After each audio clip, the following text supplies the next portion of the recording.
Hai, saya dari John David, kelas 2 Supaya. Hari ini saya ingin membentang tentang Sabah dan Sarawak. Pengenalan Sabah dan Sarawak. Sarawak dan Sabah merupakan sebagian daripada alam Melayu. Kedudukan Sarawak barat daya Pulau Borneo dan kedudukan Sabah di utara Pulau Borneo telah menandakan dengan perkembangan alam Melayu, khususnya dalam aspek perdagangan dan keagamaan. Di kedua kawasan ini juga muncul beberapa kerajaan awal seiring dengan kemunculan kerajaan masyhur seperti Funan, Champa, Sriwijaya, Angkor, Majapahit, Kedatua, dan Kertanegara. Kepesatan yang masyhur ini telah mendorong kemajuan kegiatan perdagangan di Sarawak dan Sabah. Senaraikan seni bina bersejarah di Sabah. Rumah panjang rungus, rumah panjang murut, lepa, yaitu perahu pembajau bersama. Apakah fungsi seni bina bersejarah? Fungsi rumah panjang rungut sebagai tempat kediaman, sebagai kubuk pertahanan daripada serangan musuh, mewujudkan semangat bekerja sama dan melindungi ahli-ahlinya. Fungsi rumah panjang murut, faktor keselamatan dan pertahanan. Lepa digunakan untuk mengangkut barang atau dijadikan tempat kediaman. Rumah panjang, tempat tinggal ataupun tempat berinteraksi. Apakah itu seni bina? Seni bina adalah susunan sebagian daripada elemen yang membentuk bangunan atau ruang bandar secara umum. Namakan 3 seni bina rumah di Sarawak dan di Sabah. Sarawak, rumah panjang, rumah baru, dan rumah tinggi. Sabah, rumah panjang rungus, rumah panjang murut, lepa. Uraikan 3 seni bina Sarawak dan 3 seni bina rumah di Sabah dari segi fungsi dan bahan pembuatannya. Sarawak, rumah panjang, fungsi, selain menjadi tempat tinggal, rumah panjang ini merupakan tempat berinteraksi dan mengadakan acara-acara perayaan. Bahan pembuatan, kayu keras digunakan terutamanya kayu berlian, atapnya diperbuat daripada daun tebal seperti daun rumbia. Rumah tinggi, rumah ini dibina tinggi yaitu 10 meter dari aras tanah untuk mengelakkan serangan musuh. Bahan pembuatan, kayu keras dan bulat seperti belian menjadi bahan utama dalam pembuatan rumah ini. Rumah barok, rumah ini menjadi tempat penyimpan tengkorak, menyimpan senjata, pusat ritual masyarakat dan majelis sosial yang lain.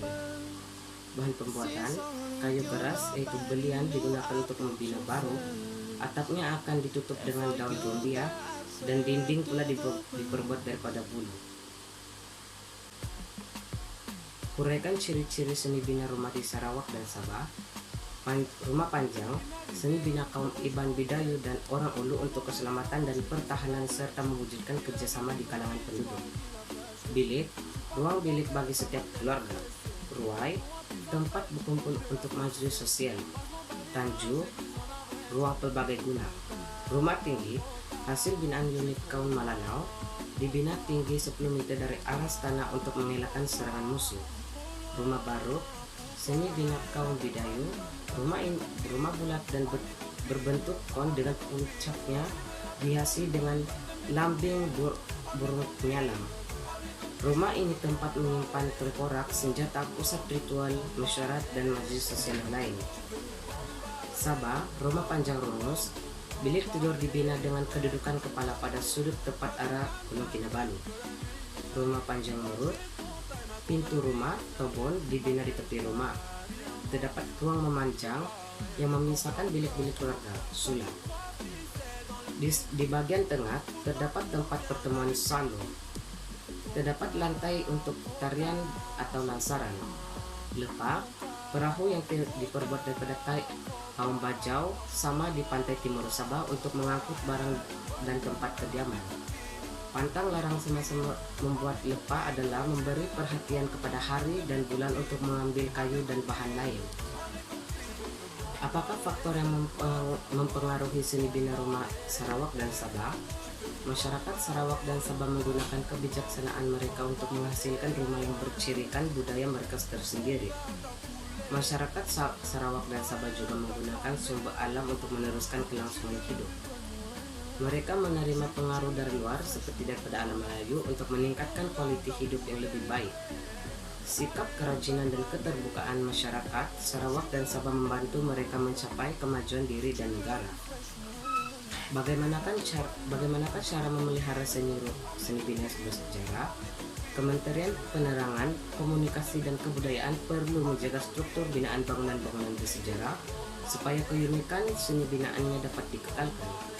Kementerian Pelancong perlu memasukkan lebih banyak bangunan bersejarah dalam paket pelancongan untuk dipromosikan kepada masyarakat antar bangsa. Pihak sekolah boleh melukis seni bina yang bersejarah di dinding sekolah untuk memupuk perasaan sayang dan bangga akan bangunan bersejarah dalam kalangan murid.